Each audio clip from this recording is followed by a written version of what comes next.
be a people-driven process. That is according to Raila Odinga. One of the leaders who was very vocal from the Kenya Kwanza side is Nakuru Governor Susan Kihika, and she said, and I quote, "Kinayo apana, here we draw the line, no nusu mkate. Whatever they want to baptize it, no handshake, no grand coalition, no cooperation, is a resounding no."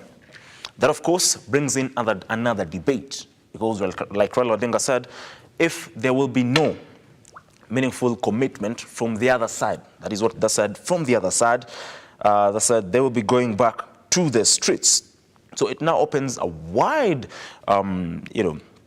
table for debate from both sides, and we had seen some sort of calmness in the political arena in the past few days, but it now brings in a new debate, and we'll be talking about that in the newspaper review today, and even as on the dailies today. That is one matter that has taken made it to the headlines this morning. There will be so many debates, so we'll be trying to get deeper into that, not only on our newspaper review this morning, but as well on our subsequent updates and bulletins today. We'll be trying to figure out what next for the Kenya Kwanza government and, of course, the Azimio One Kenya team. But before we jump onto that, remember, you can engage with us across all our social media platforms at Lookuptv, on Twitter, Instagram, and Facebook. You can watch us live on the same platforms, including Facebook. Do talk to us and engage with us as well at Keitany on Twitter. For now, we take a short breather. We'll be back with what's making headlines on the bulletin this particular morning.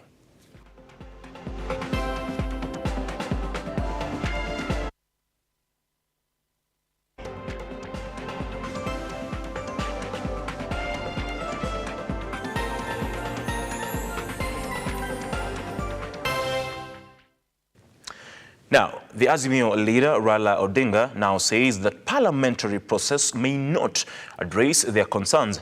Raila now proposes formation of a team like that of the 2008 National Accord. In his presser on Tuesday, Odinga said that coalition's issues raised that informed protest must be addressed by the Kenya Kwanza government. Odinga revealed that he has not met with President Dr. William Ruto.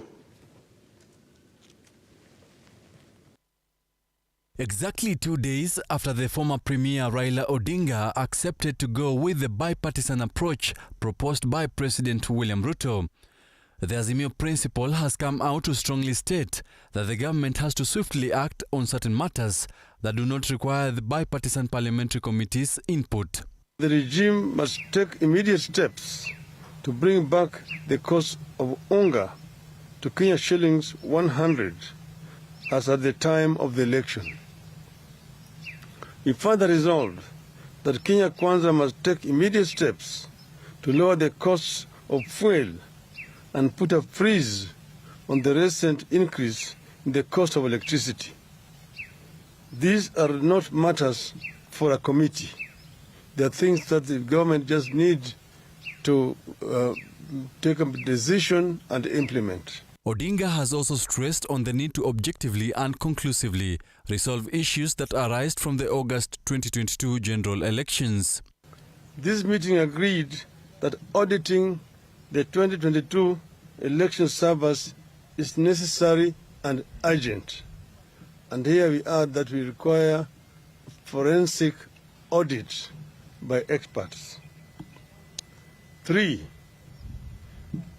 Reform and reconstitution of the IEBC. This meeting agreed that electoral reforms are urgent and necessary for future elections. The former Prime Minister has reiterated that the government needs to fully compensate Kenyans injured and families that lost their loved ones during their mass action. The state must immediately take up the costs or waive all medical bills of victims of police brutality, including journalists and the large expense costs of those who lost their lives. As the opposition statement predicts a possible return to the streets, it also kicks the ball back on the court of the bipartisan parliamentary committee that is required to be objective as possible in resolving issues raised by the Odinga-led team. We assure our people and Kenyans that our eyes are firmly on the ball and reiterate that we shall go back to the people as the earliest sign of lack of seriousness by the other side.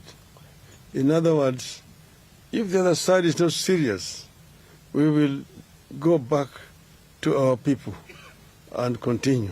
Samedika, Lookuptv.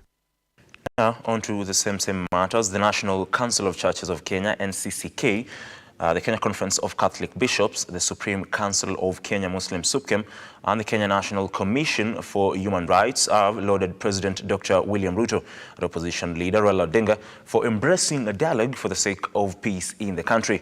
In a joint statement at Ufungamano House in Nairobi, the leaders want the bipartisan parliamentary team to move with speed and kickstart the conversations around key issues of economy, lack of jobs, and national peace. Our reporter Henry Tende with more. The leaders, in a joint address to the media, have welcomed the truce between President William Ruto and opposition leader Raila Odinga for softening their hardline stance to allow dialogue to prevail, consequently bringing to an end 2 weeks demonstrations in the country. We, in this regard, commend His Excellency the President Dr. William Ruto and the leader of Azimio la Umoja, Right Honorable Odinga, for hearing the plea of Kenyans and sit to engage in consultations to resolve the political differences. With the attention now in the National Assembly, the clergy has implored the legislators who will form the bipartisan team to move with speed to start dialogue, calling them to give priority to critical issues affecting common citizens. We believe that the agenda for the national consultations shall be premised on the long-standing issues affecting Kenyans, which include 1. Tackling poverty and inequality, as well as lowering the cost of living. B. Tackling unemployment and ensuring dignified livelihoods, particularly for the youth. 3. Consolidating national cohesion and unity and combating insecurity. And 4. Addressing transparency, accountability, and impunity. With the reconstitution of the electoral body IEBC at the center of the contentious issues under discussions, religious leaders and the human rights group want all stakeholders to be incorporated to have an acceptable outcome across board. Let all consultations be open and in good faith, truth, because Kenyans deserve truth in all processes as citizens listen to each other. Today's briefing comes amid concern about the safety of outspoken religious leaders in the country. Early Tuesday morning, police officers invaded the home of Kisumu NCCK chairman Bishop David Kodia with an intention to arrest him. The religious leaders are now calling on the police to stop harassment and intimidation of the clergy. We believe that the police were seeking to arrest him because of his vocal statements on matters of social justice. We call on the President to assure Kenyans of the protection and freedom of all people, including religious leaders who speak out for the people. Religious leaders have been at the forefront in brokering peace between the government and the opposition, with their tireless work behind the screen leading to an understanding involving the two statesmen. President Ruto is now in Rwanda for a 2-day state visit where he is expected to discuss bilateral engagement between Kenya and neighboring Rwanda. I want to tell you, there will be no handshake, but there will be an engagement in Parliament on the issues that have been raised. Those that Parliament can resolve, they will be resolved. Henry Tende, Lookuptv. President William Ruto has pledged that Kenyans will now be able to retain the NHIF cover by paying 300 shillings monthly through the universal health coverage. Ruto made the announcement during the Social Protection Conference in Nairobi. Shadrack Kareria files the following report.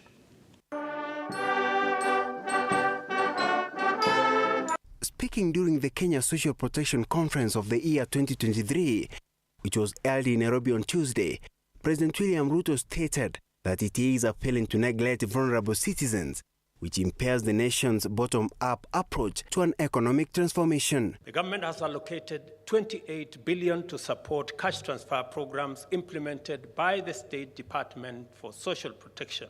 Ruto stated that the government has allocated 28 billion shillings to support Inua Jamii program with an aim of lifting vulnerable persons in the society.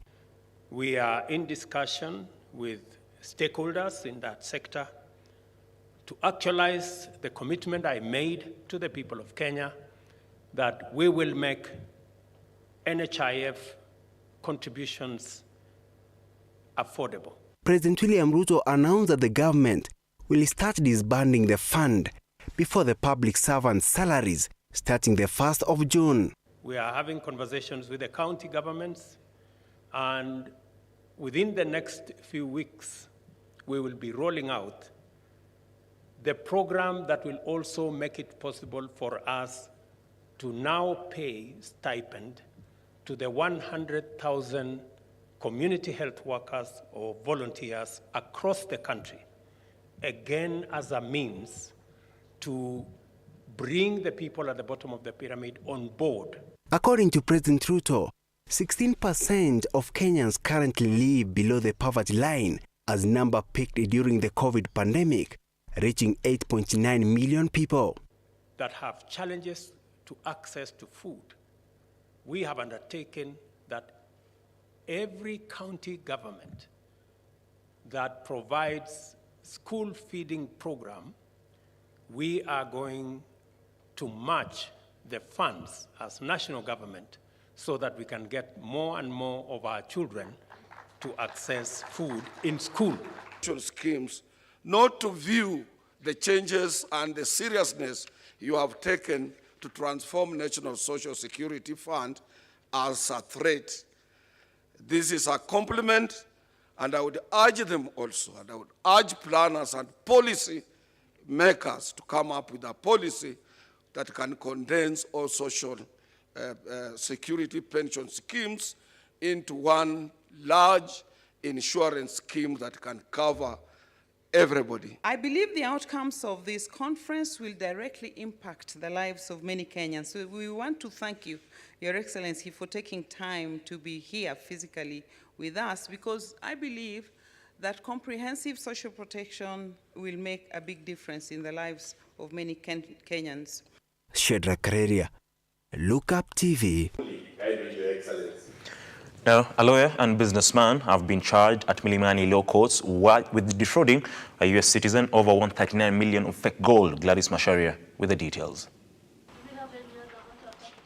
Two accused, Nicholas Ndolo and Thomas Ngoi, who appeared before Senior Principal Magistrate Zainab Abdul, denied 3 counts of obtaining money by false pretense, conspiracy to commit a felony, and forgery. The duo are alleged that on diverse dates between February 3rd and February 11th, through Equity Bank account held at Equity Bank Yaya Center Branch Kilimani within Nairobi City County, jointly with others not before court, obtained money by false pretense to withdraw $1 million, the property of Seth Adam Bastain. Through their lawyers, the two men pleaded for leniency, claiming that they have been out on a cash bail of 500,000 Kenya shillings before Kibera Law Courts, where they had been arraigned last month pending investigation. They pleaded with the court to maintain same bond terms since they are not at a flight risk. The magistrate granted them a cash bail of 500,000 Kenya shillings with 2 Kenyan sureties. Gladys Masharia, Lookuptv. Comedian Eric Omondi on Tuesday was arraigned to answer charges of causing disturbance in the city. Now, according to the prosecution, it is alleged that on April 3rd at around 11:30 along the Kenyatta Avenue in Nairobi, Omondi created disturbance in a manner likely to cause breach of peace by erecting a barrier in the middle of the road.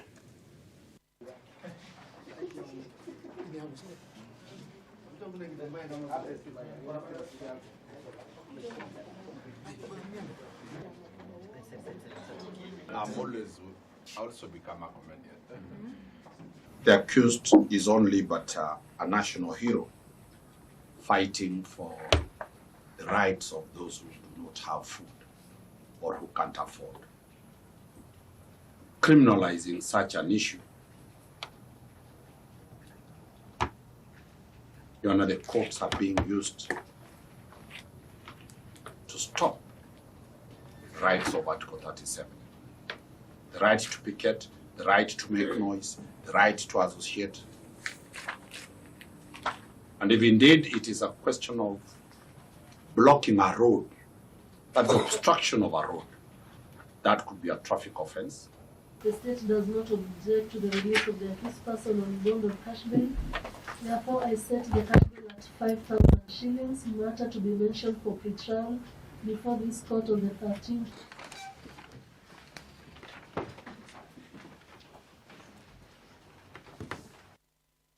Now, Deputy President Rigathi Gachagua on Tuesday assured that those that have been affected by adverse climatic conditions, that the government will fully support those who are living in northern Kenya to improve their lives. Gachagua said that the region was, of course, endowed with potential that needed to be exploited for the benefit of the locals and the country. Phoebe Ongombe now reports. The government has pledged to support continuing initiatives to improve the lives of those living in the country's northern regions.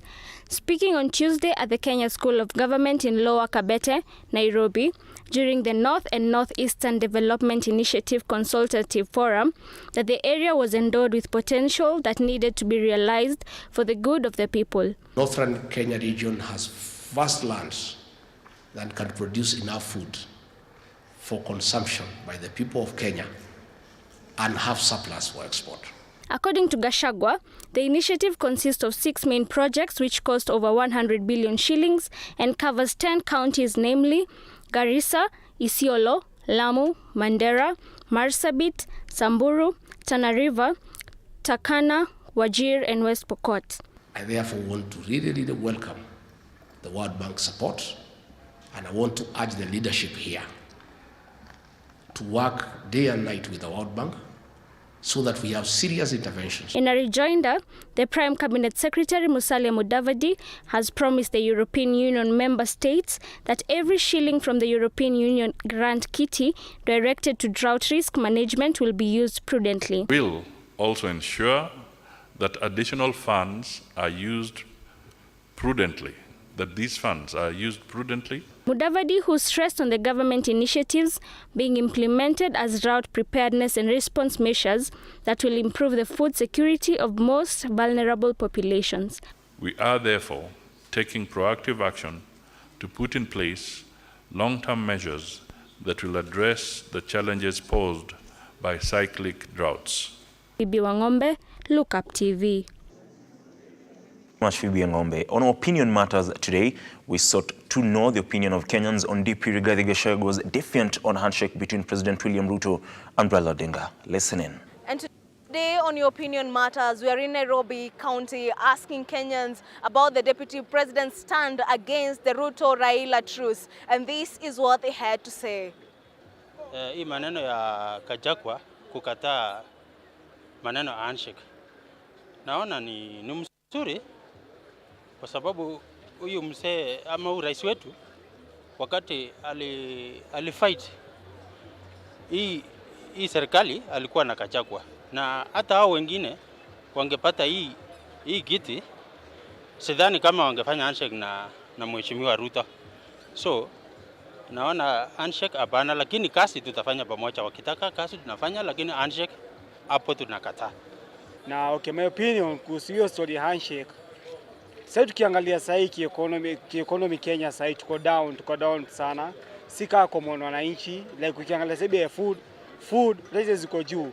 Then story ya handshake italeta like mambo mob, cause utapata like mtu anataka handshake, maybe kuna watu wataka wapangwe kwa serikali. Mtu anapangwa kwa serikali na serikali yenyewe ina doo, sio yenyewe tunafinyeleka. Bei ya food bado iko tu juu tu vile.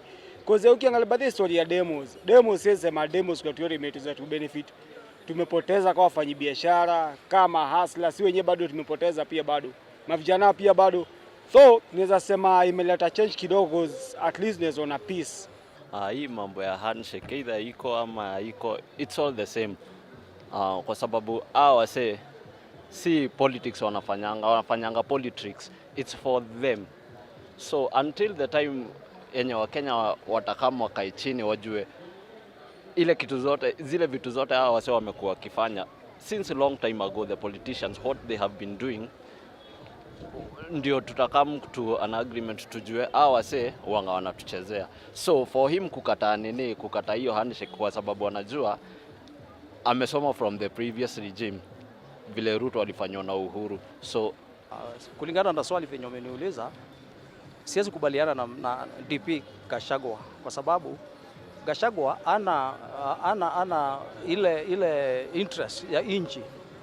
Ile kitu ako nayo ni interest zake mwenyewe na ubinafsi wa chama chake.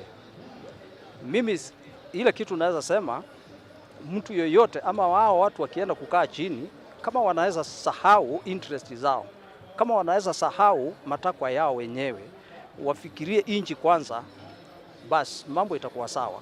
Kwa hivyo ningewaomba wawache kuangalia nitapata nini katika huu mkataba ama katika hii agreement nitafaidi nini, lakini waangalie mwananchi atafaidi namna gani. Those are but a few opinions of Kenyans concerning this matter, while many of them are asking that even if they'll have this conversation, it should be of the benefit of the common mwananchi. Reporting for Lookuptv, my name is Abigail Shira. Thank you very much, Abigail Shira. Now, is Lookuptv your favorite station? As a fast-growing station, we have embarked on a road show to serve you the best of what we offer as a media house. On Tuesday, the caravan made its way in parts of Nairobi, and as Cecilia Lubanga now reports, fans were treated to a myriad of gift hampers and exclusive entertainment. Take a look. The Lookuptv fraternity on Tuesday embarked on a road show in Nairobi County, touring Amboseli Gardens, Lavington, Kangemi, Kawangware, Rongai, Kiseri, and among other places in a program set to run until Friday.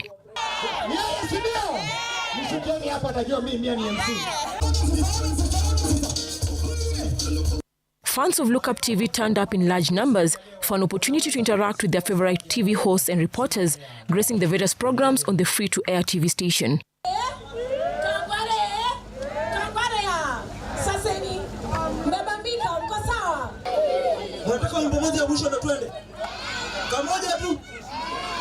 In partnership with Dagma Investment, Royal Fresh Milk Brands, Kips Technical College, Sensei Institute, Soma Biscuits, Destiny Best Supermarket, Novena United Sacco and Nairobi City County, the fastest growing TV station subjected its fans to a variety of what the station has to offer. Some fans were lucky to walk away with gift hampers. Asante sana Kips Technical College. Kaisani kubwa ya somo. Asante sana. Imeandikwa Dagma Investment Limited. If you have tuned for the first time or you have been able to subscribe, you have come to the home of family entertainment. You have come to the right place. Lookuptv is a place where you come, you can watch even together with your family. You don't shy, you don't fear. You see, the Lookuptv, they are able to monitor what they are airing so that it may become a family friendly. So thank you so much for choosing. May the Lord God bless you, and we pray as you join up together with us, I know that you are going to benefit. Engage now the viewers. We are bringing them now the home of family entertainment. We have a bouquet of very good programming. We are ready for the market. We have listened to them and we have answered with good programming. The caravan will be coming to your doorsteps for the next 3 days. Cecilia Lubanga, Lookuptv. Listening to Cecilia Lubanga, she reports. I was with Cecilia Lubanga yesterday, and tell you what, today we're also coming to an estate near you.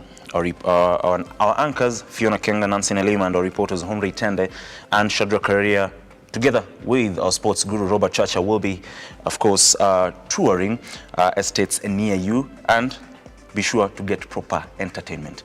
That is all that we had for you on the bulletin this morning. We do take a short commercial break. We'll be back with what's making headlines on the newspapers, or on the newspapers this particular morning.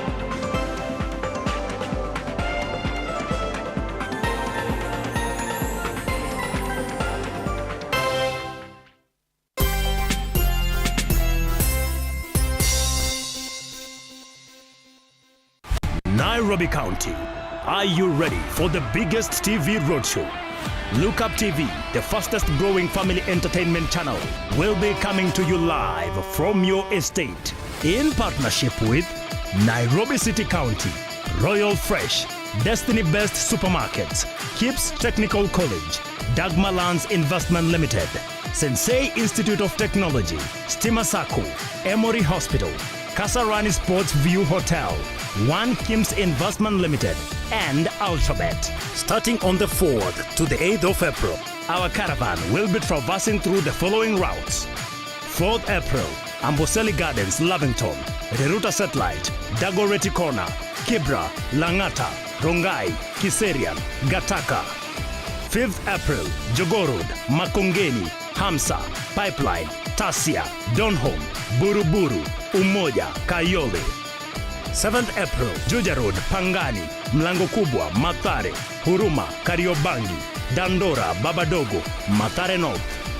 8th April, Muthaiga, North Fourthways, Kahawa West, OJ, Ruiru, Kahawa Sukari, Kasarani, Mwiki, TRM, USIU, and finish it off live in the CBD at the Nairobi Archives. We are welcoming partners and sponsors to take advantage of this high experiential and promotional opportunity to push your sales and brands in Nairobi. To book your slot, contact us now on 0110-430-158 or email us sales@lookup.co.ke. You can also interact with us on all our social media pages and get the latest news updates on our website, lookuptv.co.ke. Welcome on board.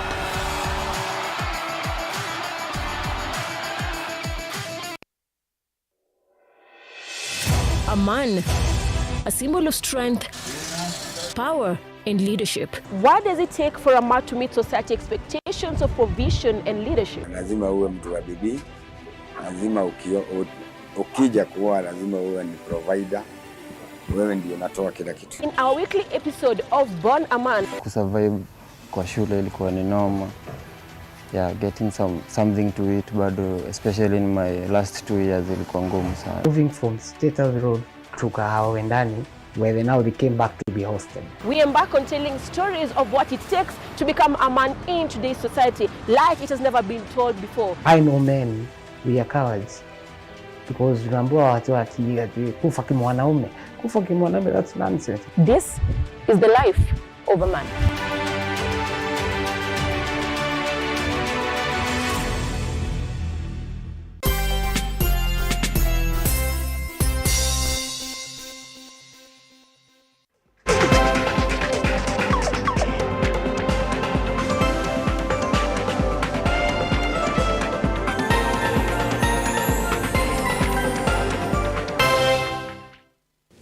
Thank you very much for staying with us. Remember, this is the Morning Drift here on Lookuptv. And like I said, you can engage with us and watch us live across all our social media platforms at Lookuptv on Twitter, Instagram, and Facebook, without forgetting YouTube. Now, we jump straight into what's making headlines on the newspapers this particular morning. And I believe we'll be starting with the Daily Nation. The Daily Nation. And you'll be having the front page on your screens. And it reads, Ruto-Raila clash on ceasefire deal. Ruto-Raila clash on ceasefire deal. President has said the talks will only take place through a parliamentary framework. Now, they says Azimio takes issue with the president's statement on Sunday, arguing that it falls short of what had been agreed upon by their team of negotiators, insists that Parliament cannot address all their core issues and suggests a process akin to the 2008 National Accord. Now, we do know that Raila Odinga spoke yesterday or addressed members of the fourth estate and the country at large yesterday at the SKM Command Center, that is the Stephen Kalonzo Musyoka Command Center. And he was flanked by Kalonzo Musyoka himself, Martha Karua, Eugene Wamalwa, Senator Ledamo Lekina, ODM SG Edwin Sifuna, and ODM leaders, or rather Azimio allied leaders in both houses, that is in the National Assembly and the Senate, including Senator Stuart Madzayo of Kilifi County. And Raila Odinga, by the way, they looks like they've had some sort of a U-turn now, because they have a lot of issues that they've brought back into the table that they want, they're saying should be addressed. And in his statement yesterday, Mr. Odinga said, and I quote, by the way, that they had resolved to push for the formation of a team comprising of MPs and other professionals outside Parliament. He signaled a return of the protest, and of course he said, we assure people and Kenyans that our eyes are firmly on the ball, and reiterate that we shall go back to the people at the earliest sign of lack of seriousness, like I said, by the other side. Lack of seriousness by the other side. Now, Raila Odinga insists that, the entire process, the bipartisan engagements and talks cannot be held in Parliament. Because like some of his, allies and leaders allied, politicians allied to the Azimio and Kenya team, they say the Parliament is compromised. We of course, we do all know that in Parliament it's all about strength in numbers. It's all about the numbers that you command in that particular house. And now Mr. Odinga says they do not believe that through Parliament they can get what they want, because the Parliament is, of course, compromised. And just so you know, in his address on Sunday, President Dr. William Samoei Ruto said, these talks will only happen under the confines of the law. That is through Parliament. And yesterday, while addressing, during the social protection conference here in Nairobi, Dr. Ruto said there will be no handshake. And already, there have been jitters, because leaders allied to the Kenya Kwanza government are now saying that Raila Odinga wants a handshake, because I told you, and I read the response by Nakuru Governor Susan Kiage. She said, bringing up the talk about Kofi Annan and similar talks, it means it should be some sort of, now we are talking about forming a grand coalition government, something that Kiage says it has no chance. And again, of course, the president left for Rwanda yesterday, and I don't want to quote what Dr. Ruto said. Unfortunately for us in Kenya, a handshake has a different connotation. The opposition and the government are a mongrel outfit that is undemocratic, unconstitutional, and illegal. Now, from the sentiments of President Dr. William Samoei Ruto, you can clearly see, and you can tell, that despite the fact that he said they're ready to engage in bipartisan talks, and I repeat again, I said it here on Monday, that President Dr. William Ruto was very categorical, by the way, in the matters that said they need to be addressed. Because when he was talking about the bipartisan approach or engagement in Parliament, he specifically made or laid much emphasis on the reconstitution of the IEBC, to the point where he quoted his directives to the leadership of the National Assembly on the 9th of December, 2022. Ruto as well went ahead and said, the history we have had with the handshake is where there was a fusion of government and the opposition, and the results were disastrous. There wasn't any accountability. The whole system went rogue, and the people of Kenya do not want a situation where the democracy is undermined.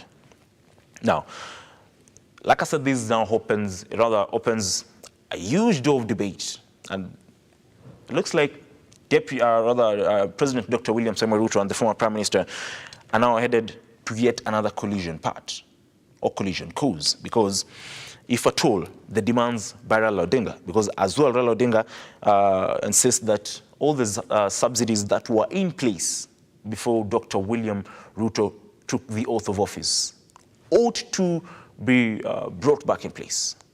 And it says, I quote, in this regard, resolved that the regime must make immediate steps to bring back the cost of unga to 100 as at the time of the election. As to whether unga was 100% then or not, that is yours to answer. It goes ahead to say, we further resolve that the Kenya Kwanza government must take immediate steps to lower the cost of fuel and put a freeze on the recent increase in the cost of electricity. This are not matters for a committee. That is what Raila Odinga terms as irreducible minimums. Like I said, it now brings the two takes the two on a collision path, because if Raila Odinga wants all these issues addressed immediately and not through a committee, and President William Ruto on the other side insists that everything has to be done within the confines of the law. Of course, some of these issues can be addressed, but the question is, will President William Ruto give in to the demands of Raila Odinga? And if not, what next? That is what we are seeking to make you understand. And we'll be talking to experts just to try and figure out the situation and now where it leaves, where the statement by Raila Odinga yesterday not only leaves President Dr. William Ruto, but as well, the dialogue that was, supposed to be to kickstart this particular week by both sides of the political divide. Now, away from that, I want to take you to a story on page 12 of the Daily Nation. I'll just read it to you, or for you. And it's a story of a father who says, Miranda sent my son home. I found his body at a mortuary gate. Now, 14-year-old Protas Magaka died in a road carnage at Ambuko along the Kisii-Keroka Road on Saturday, just a few days ago. Now, the dad is crying for justice, seeking justice, and he says the teacher didn't even call. He texted at 10:07 p.m. at night. How was he even asking about my child? Yet he had not informed me that he had sent him home. This is now, well, of course, bring a lot of debate, because there have been cases of students dying, not only through accidents like Protas Magaka, but as well through consumption of what has been termed as poisonous food. But for the case of Mogaka, you'd understand as a parent, because at the end of the day, if you're a student, and I believe this has been the directive by the Ministry of Education, if at all any student is sent home for school fees, then the school ought to inform the parent when the student is departing from school. But listen, we've sent your kid home for school fees. So do know that as at, for example, 10 a.m. in the morning, your kid or your student or your boy or girl is not in the school premises, is on his way home. But now, for the case of Mogaka, the father says that he did not receive any communication until at 10:07 p.m. at night, when he got a text message from the teacher that his child had been sent home. Now, on to story up on page 27 of the Daily Nation, where President Donald Trump is facing 38 counts of felony in the United States of America. He appeared before a court yesterday in New York City. The president is under siege, and of course, President Donald Trump said, or rather he pleaded not guilty to all the charges. That is a story that we'll be also following up for you. And on that particular note, we jump straight to the Standard this morning.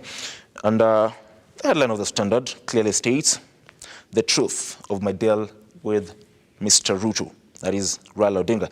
He says Azimio leader Raila Odinga breaks silence on the intrigues behind efforts to broker a Sunday's ceasefire with President Ruto's administration, even as the opposition tables fresh demands it wants addressed, as well as proposing new structure for the talks. Like I said, one of them is the cost of living. The election servers is the second issue. The new IEBC Institute reforms and reconstitute Commission for Future Polls. Multipartism. Kenya Kwanza. Raila Odinga wants Kenya Kwanza to cease buying off members of parliament. And he says those that have crossed to go back to their respective parties. We do know that some of the Azimio allied not only MPs but senators, including Langata's Felix Odiwuor, that is Jalango, the Kisumu senator, that is Professor Tom Ojenda, and as well the likes of Ugenya MP David Ochieng, crossed over and they said they will support President Dr. William Ruto's government. As well, the other issue is the mode of talks. Raila Odinga says parliamentary process, like I've said, is not enough, suggests talk similar to 2008 National Accord. And as well on the front page on the right side of the Standard, we see Delaware Senator, that is the Senator of the President of the United States of America, that is Christopher Andrew Coons. They say Biden's fixer who struck buses for Kenya's truce. Now, away from that, I just want to take you on a story on page 3, and I believe you'll be having it on your screen.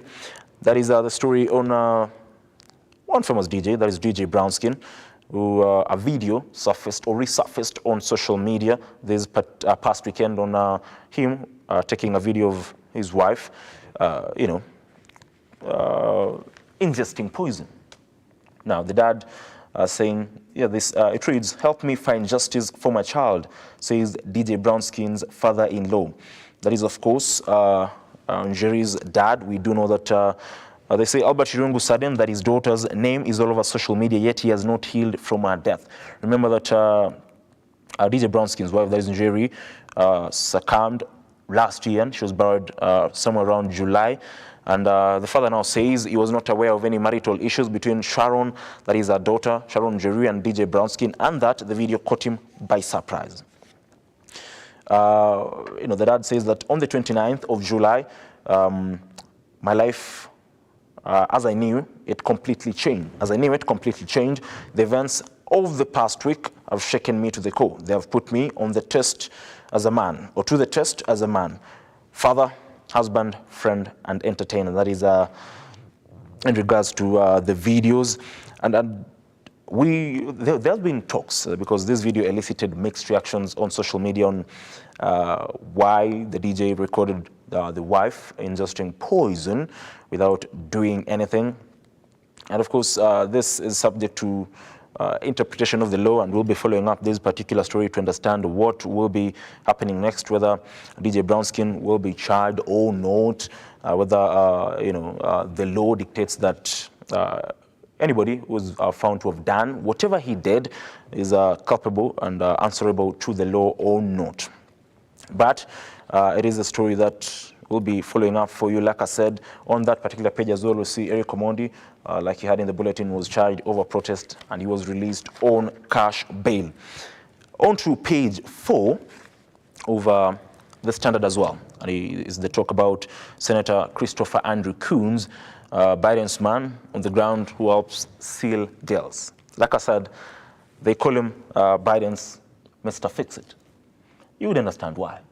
Because like I said, we do know that the President of the United States of America, that is Joe Biden, comes from Delaware. And he was once the Senator of Delaware in the United States.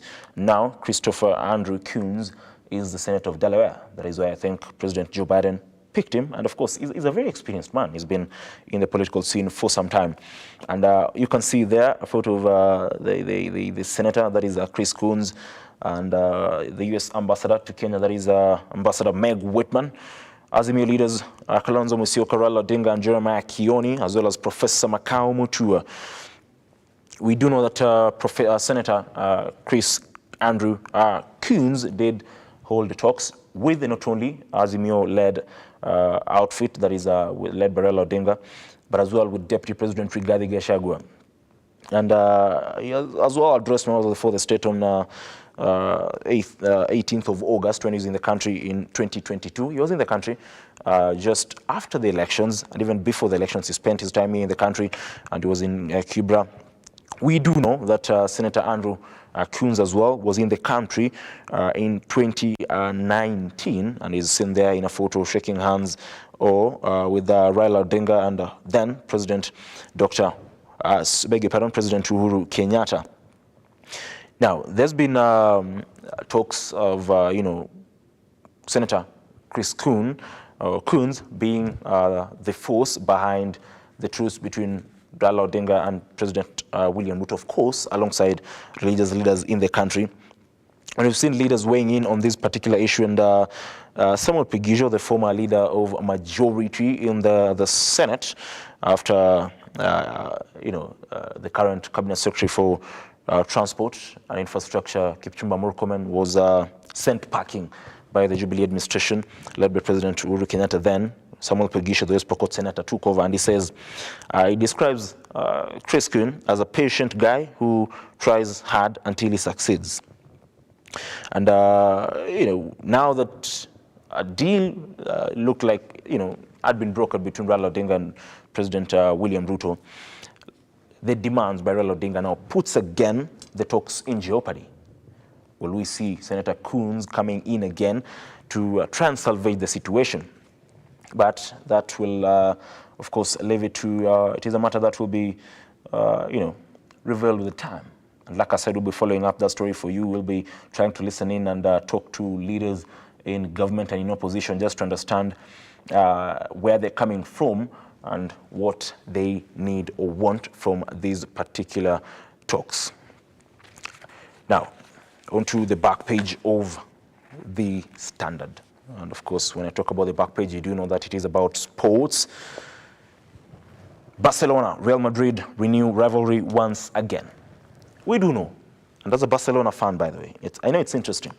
It's not easy for you to find a Man United fan who supports Barcelona. All of them do support Real Madrid.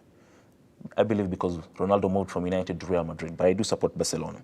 Barcelona, by the way, and Xavi is their manager, is the first manager to beat or to win against Real Madrid 3 times in a single season. Now they meet for the 4th time in the Copa del Rey semi-finals.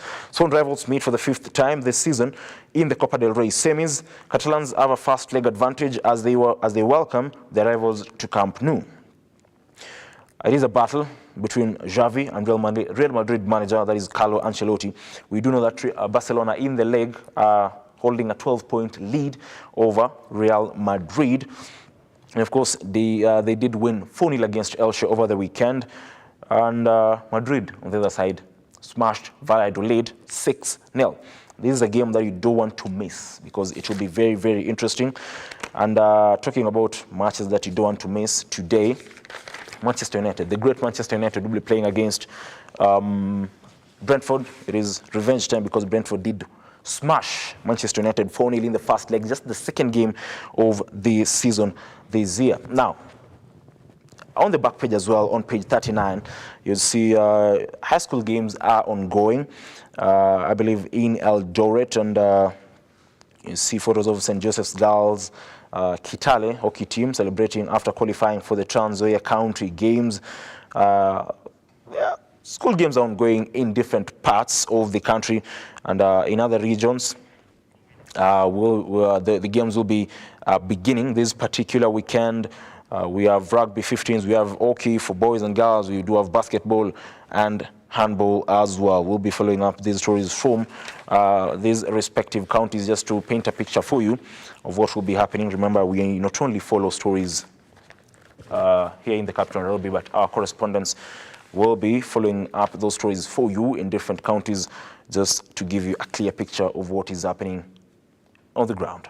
Now, as we wrap up the newspaper review this particular morning, I just want to take you to the Business Daily and just on the front page, because I do know this is something that affects each and every one of us in one way or the other, be it you, yourself, or yourself directly, or your brother or sister, or even parent.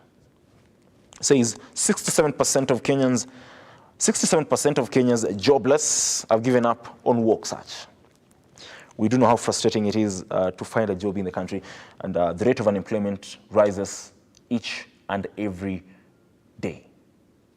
Because at the end of the day, universities at the end of the year, each and every year, we have universities who, who hold graduation ceremonies twice a year. So you can imagine if at least 20 university releases 1,000 or 2,000 graduates each and every year.